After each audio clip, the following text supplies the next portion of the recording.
Do you know one of the most annoying things about the Alejandro Garnacho situation is we actually could have got 50 million for him if he was willing to go to Bayern, Napoli, or the other clubs that were interested in him. But he only wanted Chelsea Garnacho. He rejected everybody else.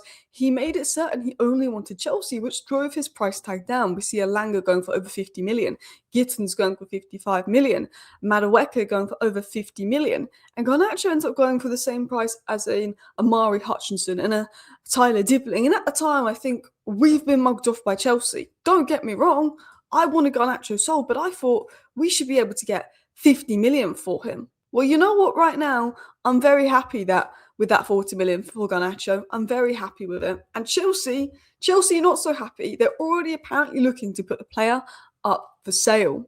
He's got a little bit of his post-Manchester United karma. We're going to talk about that. We're going to talk about Igor Thiago to Manchester United. Do Man United need a striker? Or are we in safe hands because Mbuma and Cunha can play that? And we have Sesko. Like, is it really a priority? We're going to talk about Carrick, the impact he's had, what Cunha's had to say. We're going to talk about Lucas Bergvall as an outside shout as a midfield target.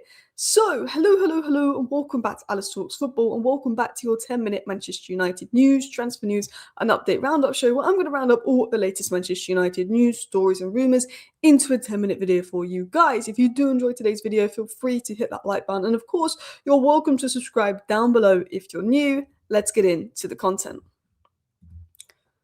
So we're going to start off on a positive note before we talk about Garnacho and the transfer news and other stories. But it was said by Cunha on Carrick that it's magnificent what Carrick is telling us. He's had so much success at the club. Everyone takes a bit of him to try and have as much success as him. Now, you might be saying, why is this relevant to the news, Alice? Well, it's more that Casemiro's come out and said that Michael Carrick's made him feel like a player again. You know, all the players have come out and said such nice things about Michael Carrick, especially as someone on Twitter was saying that Carrick doesn't like Cunha, they don't like each other because he always subs off Cunha. And it's like, no, that's not the case. We've only played a few games. Cunha is very happy with Carrick. He likes Carrick. He admires Carrick. He grew up a Man United fan. Of course he's going to like Carrick. You know, I think the way that the players speak about Carrick is brilliant because there's two aspects of managing a big club, tactics and man management. And man management is just as important as tactics. And I think Michael Carrick has the respect of the players. He has that man management.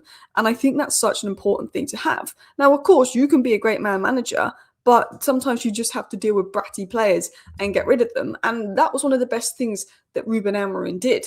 I think if we look at what Ruben Amorim did well, I think it was getting rid of bratty players and sorting out that dressing room. And it was said that Ruben Amorim had issues with Garnacho's attitude since he joined the club in November. I remember within a month of Amorim joining the club, he was giving Garnacho instructions. Garnacho walked away from him. Garnacho liked posts, slamming decisions that Amorim had made. You know, Garnacho had a few incidences with Amorim where he would like posts like, why about he shouldn't have been subbed, this and that. And then we all know the outburst in the Europa League final. I would have started Garnacho over Mount in the Europa League final. I was fuming with the tactics in the Europa League final. It was awful. I was not happy with Ruben Amorim. But Ruben Amorim was proven right by Garnacho. Because Garnacho, as a Manchester United player, the first thing he did when we lose was make it about him. Me. I should have played. I should have done this. And he disrespected the manager. I wasn't Ruben Amorim's biggest fan, but I was Amorim over Garnacho because you cannot disrespect a manager like that. We've lost the Europa League final and you made it all about you. So I normally wish Man United players the best when they leave our club. I normally wish them good things. But if you disrespect our club and join a rival, I only wish you the worst. And Garnacho, it's not going well for him at Chelsea.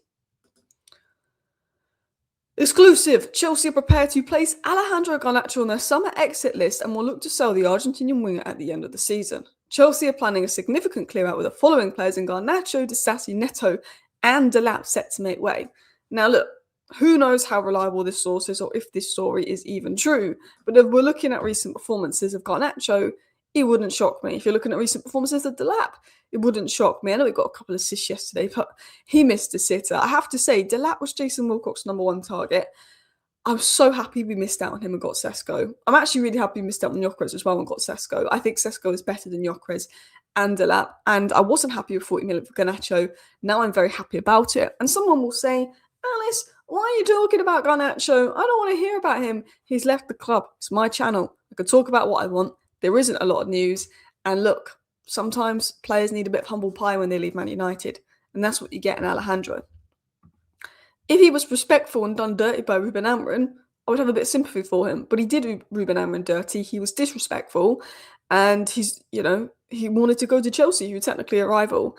And it's not been great at Chelsea. I'm not just saying that to be rude or anything, but if you just search Garnacho on X, this is like what Chelsea fans are saying. Football kills me. Sarr, Fofana, Santos, Caicedo all have to delicately carry the ball through the final thirds, make no mistake, be crisp with their passing movement, just to give it to Garnacho, who loses it instantly trying something stupid. He wasn't great against Hull City. And he has been slandered by the Chelsea fans. And I think Garnacho will regret what he did at Man United. Garnacho was starting nearly every game at Man United. He was playing nearly, and every now and then he'd get taken off, and every now and then he wouldn't start a game. But Garnacho was starting like 90% of games, played a crazy amount of minutes. Garnacho at Chelsea has not got many minutes. Like, he's not got many minutes at all. He doesn't start a lot of games. He's forced to move because he was annoyed that he was benched for a few games to be on the bench. Garnacho so far this season has played 1,500 minutes. Garnacho last season, and obviously he's played a lot more last season, but he played 3,500 minutes. We're already over halfway through the season. Garnacho's on track to play about 2,700 minutes this season compared to the 3,500 plus he played last season. So to put it into perspective, him going to Chelsea because he's annoyed about being on the bench, it just means he's on the bench for another club. And I think the best thing Ruben Amorim did was pretty much just say, go find a new club to Garnacho and do the bomb squad and force players out. He dropped Onana on the final day. He forced Onana out. We brought Sesko. We forced Højlund out. Sesko is an upgrade on Højlund, despite what people try and say. Le Mans is a huge upgrade on Onana. And Garnacho leading was good. And I have to say, in terms of all the summer windows, this is the one I'm happiest with. Now, I want to get into some other stories because there's reports about Igor Thiago to United. Igor Thiago says, I always wanted to be a professional footballer. No, I didn't. He was asked if he always wanted to be a professional footballer. He said, no, I didn't even like it that much. But after my brother started talking to me and made me watch the Premier League every weekend, especially Manchester United, I did. And then I started paying closer attention to United from there. It grew on me with a feeling of love and affection. And then I wanted to become a player too. Now, I like Igor Thiago. I would not say no to Igor Thiago at Manchester United. But the way I see it is, I want a left back, I want a left winger, I want 2 number 6s, and I want a number 8. And my sort of thought process is left winger, Kvaratskhelia would be great, and Jai would be great. I know this isn't the most realistic, but there's some examples of left wingers that I like. Left back, you've obviously got Nathaniel Brown. It is a good option out there. I think Grimaldo is more of a back 3 left back, not a back 4 left back. A nice attacking-minded left back. Lewis Hall would be brilliant, but Lewis Hall is a boyhood Newcastle fan. He's going to be like Shearer. I cannot see him leaving Newcastle. That would be brilliant. DM, I would love Elliot Anderson and Sandro Tonali. Look, I think the chances of us getting one of them is slim. The chances of us getting both probably not going to happen. And then as the number 8, a player I would absolutely love is Bergvall. Now, you might be saying, but this story is to do with Chelsea and Villa.